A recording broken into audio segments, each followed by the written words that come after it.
Student, आज का जो हमारा टॉपिक है वो है first law of thermodynamics. First law of thermodynamic क्या होता है? फर्स्ट लॉ ऑफ थर्मोडायनेमिक होता है ये बेसिकली बहुत फंडामेंटल और बहुत जनरल लॉ है, law of conservation of energy का।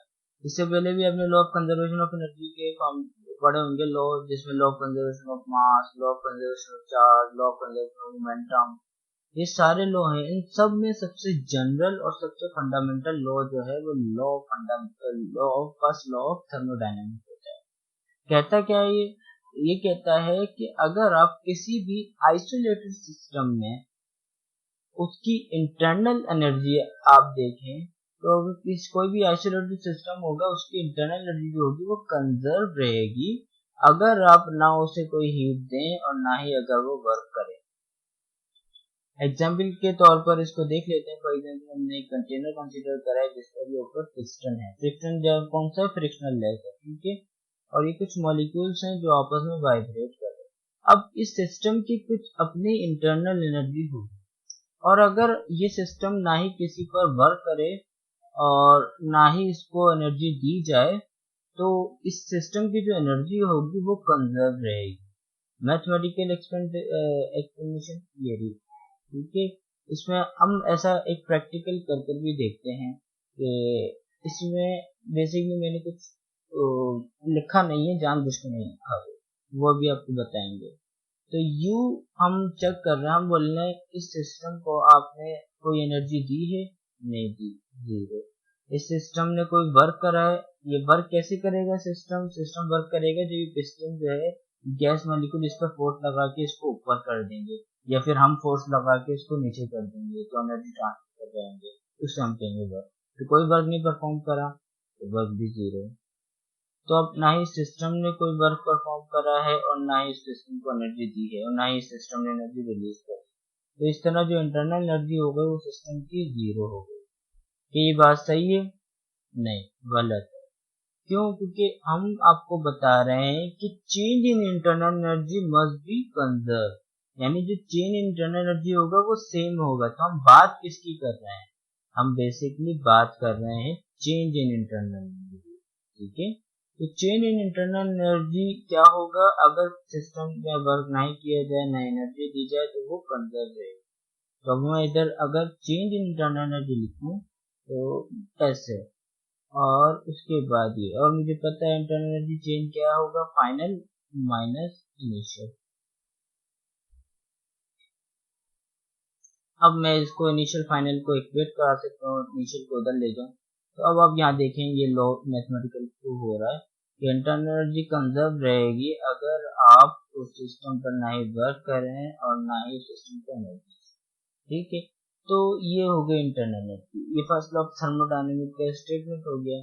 अब बेसिकली हम जो है थोड़ा इंटरनल एनर्जी को भी देख लेते हैं कि क्या होती है। बेसिकली बहुत डीप टॉपिक है, लेकिन हम थोड़ा बहुत आपको आइडिया दे देते हैं कि कितना डिटेल का टॉपिक है, और कई लोग इसको पढ़ाते भी नहीं है। अमूमन जो जनरल में कराते यहाँ पर लोग बहुत कम पढ़ाते हैं इसे। तो हम थोड़ा आइडिया देते हैं इंटरनल एनर्जी क्या होती है। बेसिकली अभी इसके पास, हम जब बोल रहे हैं सिस्टम के पास कुछ इंटरनल एनर्जी है, तो वो इंटरनल एनर्जी कहाँ से आई? इसके पास कौन सी ऐसी एनर्जी है जो इसके इंटरनल एनर्जी? तो सबसे पहले तो आप याद रख लें कि जो इंटरनल एनर्जी होती है वो मॉलिक्यूल या एटम की होती है। ये एटम की होगी या मॉलिक्यूल की होगी, ठीक है। तो इंटरनल एनर्जी एटम या मॉलिक्यूल की होगी। अब एटम मॉलिक्यूल में इंटरनल एनर्जी क्या होगी? जैसे अब ये मॉलिक्यूल्स है, इसकी कुछ इंटरनल एनर्जी होगी जो कि यहाँ पिक में देखेंगे कि ट्रांसलेशन एनर्जी होगी, रोटेशन एनर्जी, काइनेटिक एनर्जी की बात हो रही है कि काइनेटिक एनर्जी, जैसे भी मॉलिक्यूल मूव कर रहे होंगे यहाँ पर रैंडम डायरेक्शन में, तो इसके पास मूव करने की वजह से कुछ एनर्जी आएगी जो काइनेटिक एनर्जी होगी, जो कि कितनी कैटेगरी की हो सकती है? 3 कैटेगरी। कौन कौन सी? सबसे पहले translational kinetic energy, rotation kinetic energy और vibration kinetic energy. Rotation kinetic energy क्या होगी? ये अपन मॉलिक्यूल्स रोटेट करेंगे यानी ट्रांसलेट करेंगे। सभी ट्रांसलेशन काइनेटिक एनर्जी क्या होगी, ट्रांसलेट करेंगे। इधर रैंडम डायरेक्शन मूव कर दिया, इधर मूव कर दिया, इधर मूव कर दिया, इधर मूव कर गए, इधर मूव कर गए, तो बेसिकली ये जो होगी ट्रांसलेशन एनर्जी होगी। इसी तरह जब मॉलिक्यूल ये अपने एक्सिस में घूम रहे होंगे, यहाँ पे आप देख सकते हैं कि ये अपने एक्सिस में जब घूम रहे होंगे, अब जैसे बॉल है, जब आप बॉल को दीवार पे मारते हैं तो बॉल जब आप मार रहे होते हैं दीवार पे तो बॉल बेसिकली अपने एक्सिस में भी घूम रही होती है, तो उसे हम कहेंगे कि वो रोटेशन एनर्जी होगी। ठीक है, वाइब्रेशन एनर्जी क्या होगी, वाइब्रेशन एनर्जी जैसे कभी आप ट्रेन में बैठे हो और गिलास रख दिया हो तो आप देखेंगे गिलास क्या होगा, अपनी जगह पर मौजूद तो होगा लेकिन वो वाइब्रेट कर रहा होगा, तो उस टाइप की वाइब्रेशन एनर्जी होगी। तो बेसिकली ट्रांसलेशन, रोटेशन और वाइब्रेशन एनर्जी किसी भी काइनेटिक एनर्जी में टोटल एनर्जी होगी काइनेटिक की वो।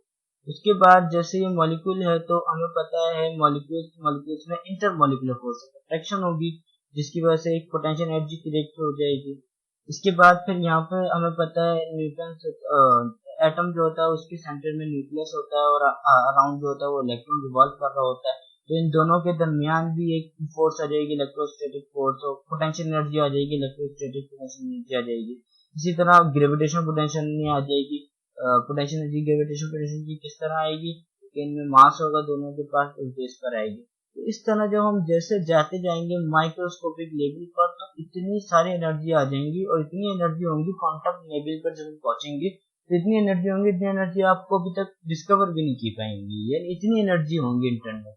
तो बेसिकली आप यहाँ पर देख सकते हैं कितना ये डीप है, जितना डीप जाते जाएंगे ये कभी कितना डीप जाता जाएगा, जितनी आप मालूम करेंगे उतनी और निकल जाएंगे, जितनी मालूम करेंगे उतनी और निकल जाएंगे। जैसे अब यहाँ पे इलेक्ट्रॉन पता है आपको, क्वार्क्स जो होते हैं उन पार्टिकल से मिलकर बना होता है, तो और डीप में अब माइक्रो क्वांटम लेवल में जा रहे हैं तो और फील्ड आ जाएंगी, क्वांटम फील्ड आ जाएंगी और एनर्जी बहुत डिटेल में आ जाएंगी। तो इतनी एनर्जी जितनी हमें पता भी नहीं होगी तो ये इतनी एनर्जी हो जाएंगी। और इसका कंक्लूजन क्या निकलता है, इसका conclusion at the present stage ये निकलता है कि आप internal energy of the system आप कैलकुलेट नहीं कर सकते। Internal energy of the system, आप किसी भी सिस्टम की इंटरनल एनर्जी जो होगी वो कैलकुलेट नहीं कर सकते। ठीक है, हाँ अलबत्ता इन फ्यूचर में साइंटिस्ट ने सारी एनर्जी डिस्कवर कर दी कि बेसिकली इंटरनल में सारी एनर्जी कौन सी होती है, क्योंकि जो 200 ट्रिलियन मॉलिक्यूल्स होते हैं, और फिर मैथमेटिक्स वो तरीका निकाल ले जिससे हम सारी एनर्जी को कैलकुलेट कर लें, तो हम फिर आपको बता सकेंगे, तब वो पॉसिबल होगी। लेकिन एट द प्रेजेंट स्टेट अभी इंटरनल एनर्जी कैलकुलेट करना पॉसिबल नहीं है। और हकीकत में देखें तो इंटरनल एनर्जी कैलकुलेट करने का आपको कोई फायदा भी नहीं है। आपको बेसिकली इंटरनल एनर्जी नहीं चाहिए होती, आपको चाहिए होती चेंज इन इंटरनल एनर्जी। जैसा कि अभी हमने आपको ऊपर देख लिया कि फर्स्ट ऑफ थर्मोडायनामिक्स कहते हैं कि इंटरनल एनर्जी का जो चेंज होता है वो डिपेंड करता है कि आप उसको एनर्जी कहाँ से ट्रांसफर कर रहे हैं। अब यहाँ पे एनर्जी ट्रांसफर का भी एक वर्ड आ गया है, तो मैं इसको भी थोड़ा डिटेल में लिख के समझाता हुआ चला जाऊँ कि एनर्जी आप कितनी तरीके से ट्रांसफर कर सकते हैं। एनर्जी के पास आपके दो तरीके होते हैं। अच्छा, यहाँ पर मैं ये जो डेल शो करा है ये मैं बता दूं कि आपकी जो सिंक बोर्ड की बुक है उसने शो करा है, बाकी आप दूसरी बुकों में देखें तो आपको नहीं मिलेगा, लेकिन उन्होंने शो करा है क्योंकि उनके रीजन है, वो जो आप बुक में पढ़ेंगे तो आपको और समझ आ जाएगा। आप अगर ना भी शो करें तो कोई प्रॉब्लम नहीं है, शो कर दे तो अच्छा होगा, क्योंकि बोर्ड के पॉइंट ऑफ व्यू से आपने चलना है कॉन्सेप्ट, तो आपको पता चल गया होगा। इसके बाद कुछ बुकों में ये होता है कि यू की जगह ई लिखा होता है, जैसे हालिडे रेजनिक की बुक है उसमें ई लिखा होता है इंटरनल एनर्जी को, और यहाँ तो आपको दिखेंगे नहीं डेल, तो इंटरनल एनर्जी को ई लिखा होता है, तो ई लिखी या यू लिखे बात एक ही होती है, कोई फर्क नहीं पड़ता। तो इंटरनल एनर्जी बात हो गई। अब हम यहाँ पे थोड़ा लॉ को आगे देखते हैं। अब आप इस सिस्टम पे जब एनर्जी ट्रांसफर कर रहे होते हैं तो उस सिस्टम में जब आप एनर्जी ट्रांसफर करते हैं तो उसे हम बोलते हैं पॉजिटिव क्यू, यानी जब आप सिस्टम को हीट दें तो पॉजिटिव क्यू, अगर सिस्टम से हीट निकले तो नेगेटिव क्यू।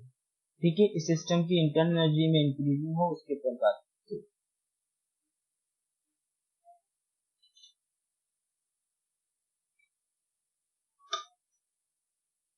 अब जब आप इस सिस्टम पर फोर्स लगाएंगे तो आप वर्क परफॉर्म कर रहे होंगे। अब क्योंकि बात वर्क की भी आ गई तो मैं इसको भी थोड़ा खोल देता हूँ, क्योंकि इसके लोगों के बहुत गलत कॉन्सेप्ट होते हैं वर्क और हीट के। इंशाल्लाह मैं इस पर सेपरेट वीडियो बनाऊंगा जिसमें वर्क और हीट को डिफरेंशिएट करूंगा। लेकिन अभी जैसा हम आपको समझा देते हैं, वर्क होता क्या है। बेसिक वर्क होता है mode of transfer of energy, यानी वर्क बेसिकली वो तरीका होता है जिससे आप एनर्जी को ट्रांसफर कर सकते हैं, mode of transfer of energy. ठीक है, ट्रांसफर ऑफ एनर्जी का तरीका होता है वर्क। वर्क से आप एनर्जी को ट्रांसफर करते हैं। अब वर्क से एनर्जी से कैसे ट्रांसफर करते हैं, मतलब जैसे फॉर एग्जांपल आपके पास एक गाड़ी है जिस पर आप फोर्स लगा रहे हैं, और उस पर जब आप फोर्स लगा रहे थे, इस गाड़ी पर आपने फोर्स लगाई जब, तो इसने डिस्प्लेसमेंट कर दिया कुछ, ये इसने डिस्प्लेसमेंट कर दिया। तो आप फ्रिक्शनल लेस, अगर सरफेस जो है वो फ्रिक्शनल लेस है तो उस पर बात कर रहे हैं। जब वो फोर्स लगाई उसके बाद उसने डिस्प्लेस कर दिया, जब आप हट जाएंगे आप देखेंगे गाड़ी मूव करना शुरू हो जाएगी और ये मूव करती जाएगी अगर फ्रिक्शनल लेस है। तो जब मूव कर रही होगी इसका मतलब उसके पास कौन सी एनर्जी आ जाएगी, इन काइनेटिक एनर्जी आ जाएगी। अब वो काइनेटिक एनर्जी आई कहां से, ये समझना होगा। अब काइनेटिक एनर्जी आई कहां से, बेसिकली आपने अपनी कुछ मैकेनिकल एनर्जी इसके अंदर ट्रांसफर कर दी, और वो ट्रांसफर करने का तरीका क्या था, वो तरीका था वर्क परफॉर्म कर दिया आपने, अपनी एनर्जी को इसमें ट्रांसफर कर दिया। यानी वर्क जो है वो एनर्जी नहीं है, वर्क वो तरीका है जिससे आप एनर्जी को ट्रांसफर कर सकते हैं। जैसे फॉर एग्जाम्पल आप किसी वैन में बैठे और आपको किसी मंजिल तक पहुंचना है, तो वो वैन आपको मंजिल तक पहुंचा देगी, लेकिन जो वैन होगी वो वैन आपका वर्क है, और जो आपकी मंजिल है यानी आपको एक जगह से दूसरी जगह पहुंचना है तो आप एनर्जी है। तो आपको वो एक जगह से दूसरी जगह उसने पहुंचा दिया वैन ने, बेसिकली वो आपकी वैन जो है वो आपकी वर्क सिंपल क्या होता है, mode of transfer of energy. इसी तरह हीट भी mode of transfer of energy होता है। जैसे कुछ लोग हीट को बोलते हैं एनर्जी, जो कि बहुत गलत बात है। हीट का एनर्जी नहीं होती, mode of transfer of energy होती है। वो कैसे होती है, जैसे आप किसी सिस्टम को हीट कर रहे हैं तो इसका मतलब आप उसको एनर्जी ट्रांसफर कर रहे हैं, लेकिन आप किस चीज से कर रहे हैं एनर्जी, वो बेसिकली कुछ आप कोल जमा करे होंगे या कोई भी ऐसा मटेरियल जो हीट प्रोड्यूस कर सकता होगा, आप वो जमा करेंगे और फिर उसे बर्न करना शुरू कर देंगे। तो बेसिकली आप क्या कर रहे हैं, उसको कन्वर्ट कर रहे हैं एनर्जी में बाय हीटिंग। ठीक है, उस मटेरियल को, बेसिकली वो मटेरियल है आपका एनर्जी, हीट एनर्जी नहीं है। हीट वो तरीका है जिससे आप एनर्जी को ट्रांसफर कर रहे होते हैं। ठीक है, तो बहुत लोगों के इस पे कंफ्यूजन होता है, आप इसको नोटेड प्लीज नोटेड और क्लियर कर लें कि बेसिकली वर्क जो होता है वो ट्रांसफर ऑफ एनर्जी होता है। इसी तरह अगर आप किसी एप्पल को ऊपर ले जाएं तो उस पर आपने फोर्स लगाया और उसको ऊपर डिस्प्लेस कराया, तो उसके बाद जब आप छोड़ेंगे तो वो ऑटोमेटिकली नीचे आएगा। तो उस टाइम पे जब आपकी उस पर एप्पल में कौन सी फोर्स जमा हो गई है, पोटेंशियल एनर्जी जमा हो गई है। इसी तरह बहुत सारी एग्जांपल आपको मिल जाएंगी। बेसिकली वर्क जो होता है वो एक तरीका है जिससे आप एनर्जी ट्रांसफर करते हैं। अब जैसे कि अब यहाँ पर देखेंगे कि यहाँ पर जो है जब आपने फोर्स लगाई तो आप बेसिकली अपनी मैकेनिकल एनर्जी को इस सिस्टम में दे रहे हैं, और इस सिस्टम के जो मॉलिक्यूल हैं उनको फोर्स कर रहे हैं कि भाई नीचे जाओ। और जब वो नीचे जाएंगे स्ट्राइक करके, जैसे ही वो नीचे जाएंगे तो उनकी इंटरनल एनर्जी और ज्यादा बढ़ जाएगी। यानी जब वो आपके पास स्ट्राइक करेंगे तो वो ज्यादा तेज स्ट्राइक करेंगे और वो कोशिश करेंगे ऊपर जाने की। जितना ज्यादा आप कंप्रेस करेंगे उतना ज्यादा वो ज्यादा तेज फोर्स से कोशिश करेंगे ऊपर जाने की, जिसकी वजह से वो फोर्स रिलीज करेंगे। सही, तो इस तरह आप फोर्स एनर्जी इंक्रीज कर रहे हैं बेसिकली वर्क करके। इसी तरह जब मॉलिक्यूल वर्क करेंगे इस सिस्टम पर तो वो एनर्जी डिक्रीज करेंगे अपने सिस्टम की। ठीक है, अच्छा मैं एक बात बताना भूल गया कि जो इंटरनल एनर्जी होती है वो मैंने आपको बताया कि कौन से लेवल की, एटम लेवल की होती है, एटॉमिक लेवल की याद रखिएगा। मॉलिक्यूल या एटॉमिक लेवल पर जो एनर्जी होती है उस पर हम बात करते हैं। क्योंकि जैसे कि अभी हमने आपको बताया इंटरनल एनर्जी थी एटॉमिक लेवल पर थी, तो जैसे फॉर एग्जांपल ये कार जो है ये मूव करके इधर आई, ये मूव करके इधर आई, तो अब इस कार की जो एनर्जी होगी, मूव करा मतलब काइनेटिक एनर्जी इसके पास, तो अब ये जो काइनेटिक एनर्जी होगी आप इसको शामिल करेंगे क्या इंटरनल एनर्जी में, पहले से मूव कर रहा है, तो आप इस एनर्जी को शामिल करेंगे नहीं, क्योंकि हमने आपको बताया इंटरनल एनर्जी जो होती है वो एटम, यानी इसके जो एटम होंगे वो वाइब्रेट कर रहे होंगे, वो एनर्जी को आप कंसीडर करेंगे इंटरनल एनर्जी में। अब भले ये कौन सी एनर्जी होगी फिर काइनेटिक एनर्जी, ये एक सिस्टम की काइनेटिक एनर्जी होगी, एटम की नहीं होगी, मॉलिक्यूल की नहीं होगी, सही। तो ये जो एटम लेवल पे हम स्टडी करते हैं इंटरनल एनर्जी को, उसे कह रहे होते हैं। अभी कार यहीं पे खड़ी हुई है तब भी मॉलिक्यूल वाइब्रेट करेंगे, तब ये मूव कर रहे हो तब भी करेंगे, तो बेसिकली वो जो मॉलिक्यूल वाइब्रेट कर रहे होंगे वाली एनर्जी जो होगी आपकी इंटरनल एनर्जी होगी, ना कि ये वाली।